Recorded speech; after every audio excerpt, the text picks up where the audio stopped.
Welcome back to another episode of the 1% Insight. In this week's episode, we're chatting about why your future revenue is at risk, why ignoring Millennial and Gen Z buyers will cost you. According to Forrester's Buyer's Journey survey in 2024, over 2/3 of buyers involved in large and complex transactions valued over $1 million are Millennial and Generation Z buyers. So as of 2025, that would mean in the modern workforce, that would be people in their early 20s all the way over to their mid 40s.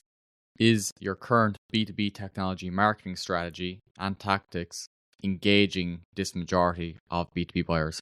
If not, you are leaving a huge amount of revenue on the table. Let's look at how you can understand the modern B2B buyer and start marketing effectively to them. These new generations of B2B buyers are a lot different than a traditional B2B buyer from, let's say, the early to mid 2000s, for example, when digital wasn't really around. Now people have digital first decision making. So these traits that these B2B buyers have mean that you have to market to them differently. So what we've seen and what I've seen from research is that a lot of these B2B buyers are typically doing a lot of independent research away from companies. So they would have in the past had to go to your company, ask about you, meet you at an event, and get the information directly from you as the source. Whereas in 2025 and beyond, the world's information is at a click away. They can review the content you're putting out on social media. They can analyze your competitors. Even now, people are conducting a lot of research through the use of AI tools, putting in specific prompts based on what they're looking for in the solution market. And whatever large language model they are using, whether it be ChatGPT, Perplexity, is feeding them back the answers from the internet based on their prompt. This poses a challenge to B2B tech companies because if all of these B2B buyers are essentially hidden from your sales process, how are you actually engaging with them and putting your best foot forward so that when they get to their consideration and decision stages of their B2B buyer's journey, that your company is front runner at the top of their mind?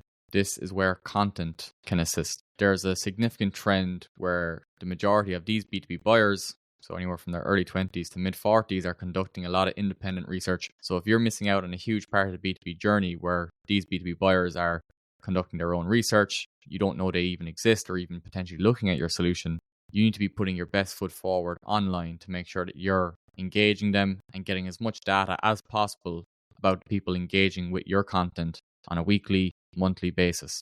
Our goal is to position your company, and that's what your marketing should be allowing your company to do, is to essentially provide so much value to these B2B buyers in the early stages of their journey that they enter your ecosystem of content. This gives you visibility on who's engaging with you, and it gives your sales teams the power to then reach out and send targeted campaigns to these people who have engaged with either your podcast, your social media content, YouTube, even tracking people downloading free resources. And obviously, just to mention, in-person events are making a big comeback in 2025, and I see this trend continuing. Since the COVID pandemic, people have gone back to in-person events because we had so many years of doing everything online. So whether you're hosting an online webinar or you're actually sponsoring an event in person or attending a technology show, these are still fantastic and really beneficial events to combine with your digital content. So it's not just to choose digital or choose in person. It's essentially about taking an omni-channel approach to give your B2B tech company the best chance of engaging, providing value to your prospects so that when they get to their consideration stages, that you're top of the list. And when they make that decision, you have the content, the case studies, the success stories to give them the peace of mind to choose your company as their solution provider. It is important to note, though, that your online, your digital content has a fantastic advantage of providing your potential prospects, these B2B buyers, with a consistent stream of value-adding content that they can come across, that they can engage with as they're on their research stages of their buying journey in that awareness piece. And we see this being done from smaller SaaS and tech companies all the way up to the very largest technology companies in the world. If you look at the tactics being run by, for example, LinkedIn with Hello Monday, their podcast, or Google's Search Off the Record podcast, you also have Shopify's Masters podcast, and then more recently, Stripe. We have to give the Irish shout out here. They've created a podcast called Cheeky Pint, where one of the co-founders, one of the Collison brothers, is actually interviewing founders, etc., in a very different way, and they're bringing a very creative form of video content to their audience. And they're not doing these podcasts just for the fun of it. There's a real strategy behind why the top technology companies are creating video shows for their target audience groups. So you might be wondering, we know that a lot of our B2B buyers and potential prospects are from a younger age demographic, and we know they spend a lot of time online. We know we should be creating content, but what type of content should we create? Where should we be? These are all common questions that we get on a weekly basis here at Trend 7 from clients or people jumping on calls looking to remedy their B2B tech marketing strategy to engage these B2B buyers. With the rise of AI, content can be commoditized in the sense that anybody can write a piece of content, anybody can create an AI video. What we need to look at is the future of it. Will our B2B prospects, will they find this engaging? Potentially. But will it actually build that trust and familiarity with your brand over someone creating unique video content with real people, giving real insights, interviews with industry leaders with real insights that they can value from, that they can help succeed in their own role, use those insights to then share with their company, and that can help take them to the next level of growth? These are all questions we need to ask ourselves when we're creating content, because content isn't created equal. That's why we're really big on video content. A video podcast, for example, not only allows you to document your thoughts, your insights, interview guests, industry leaders, it also gives you the opportunity to use that video content across many different digital platforms. So, for example, in last week's episode, we chatted about how we can engage B2B tech prospects through long sales cycles. And this comes back into it again. We want to create content that is going to help them in their research phases. As we mentioned, a lot of them at the early stages are avoiding speaking to your company directly. They're conducting their own independent research. So in order to engage them, get the data of that they're actually engaging with your company, so you can give it to your sales team to showcase prospect X, Y, and Z in your CRM has engaged with this LinkedIn post. They've downloaded this free resource. They're on your newsletter. We need to create content that they are going to find valuable. And when they input their search results, that your content shows up over your competitors' content. These B2B buyers are going to need different pieces of content throughout their journey to help them move to the next stage. What we see particularly work well for B2B technology companies when you're taking a digital approach is LinkedIn is this moment in time, the 30th of August when I'm recording this, 2025, is the go-to B2B social media platform. That might change in the future, but right now it is a fantastic place to connect firstly and actually search your ideal target persona, so you can actually see companies by location, company size. You can actually see the people that would be your key personas within those companies and connect with them and build relationships and rapport with these people. They can see your content. You can directly message them. It's the best for insights in terms of B2B social media right now. So LinkedIn, you just have to be on there in 2025 if you're a B2B tech company. This is where a lot of B2B buyers are spending their time on a daily basis. They're scrolling through their feed. Video content is becoming more prevalent within LinkedIn, as we would have seen last year when they introduced the short form video tab. They also have a increase in LinkedIn lives, etc. So if you look at the way LinkedIn is positioning its own platform to compete with YouTube, TikTok, Instagram, because they're business in themselves as well, they want to get as many users on the platform as possible.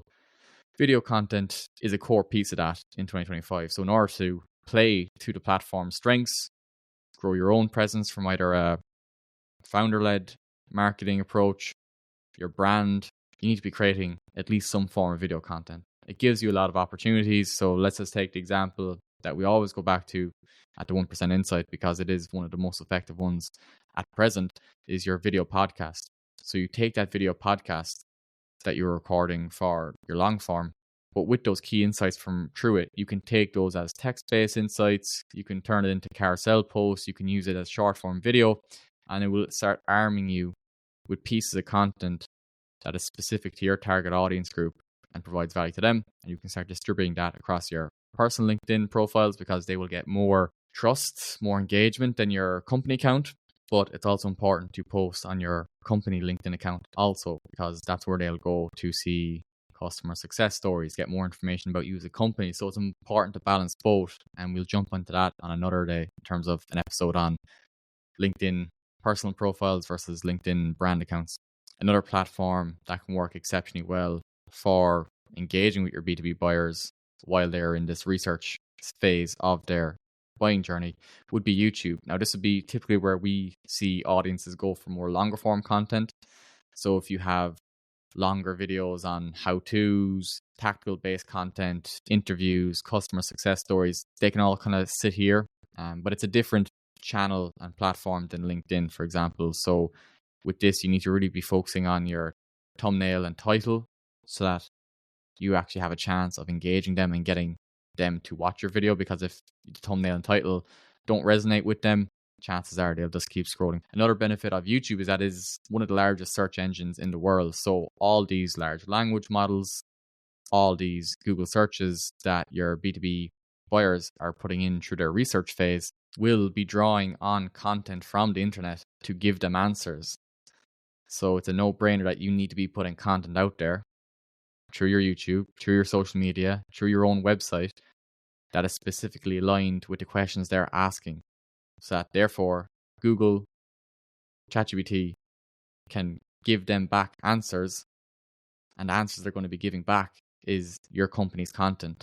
This is going to be a huge area of marketing for B2B tech teams now and in the future as it progresses through, that your content needs to be answering these questions so that you're making it easier for the AI models to understand your content and feed it back to the B2B buyer who's searching for it on the other end, increasing your likelihood of the B2B buyer discovering your brand and choosing it as a trusted vendor over a competitor.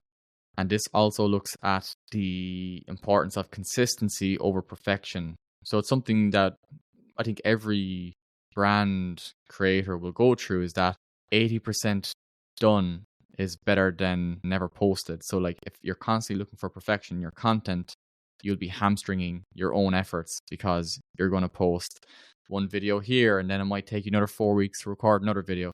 And to be honest, that's just not enough consistency or quantity in order to be consistently bring value to your target audience group. So focus on being consistent, creating value, but also know that not every piece of content is going to be perfect. And that's okay as well, because I think a bit of, imperfect content here and there, whether it be a or an or a like within your content is okay. It's not going to be the end of the world. It's more important to get it out there, get testing, understanding what works, what doesn't. And the more chances, it's like going to the gym.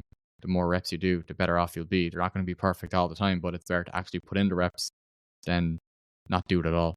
So this brings us on to our last point around engaging with these new age digital B2B buyers.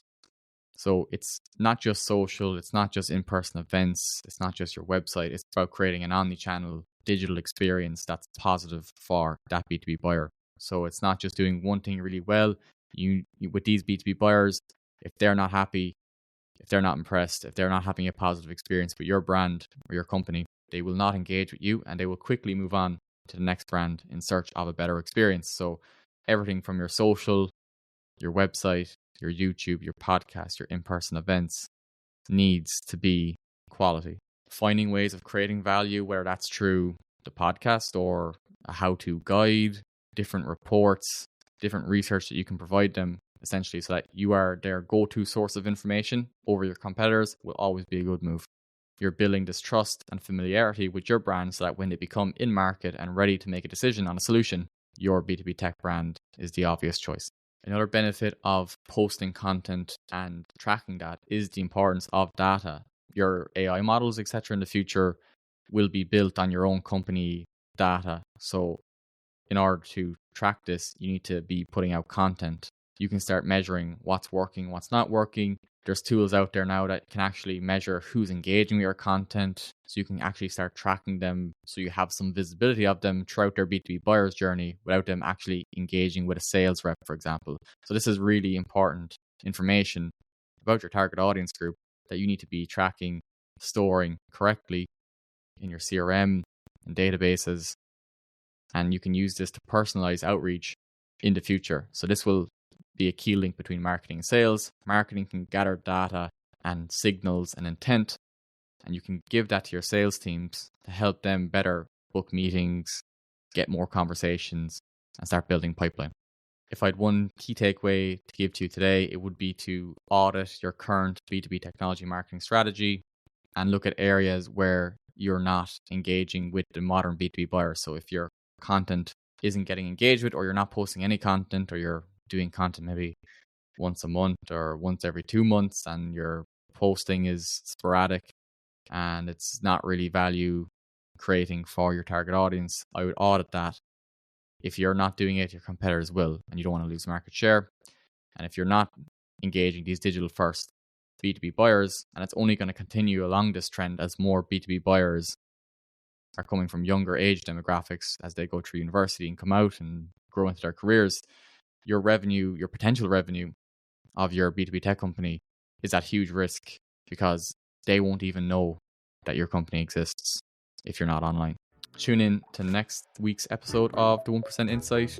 If you have any suggestions on what you'd like to hear, leave it in the comments below. Make sure to rate the podcast 5 stars if you enjoyed this episode, and we'll catch you on the next episode of the 1% Insight.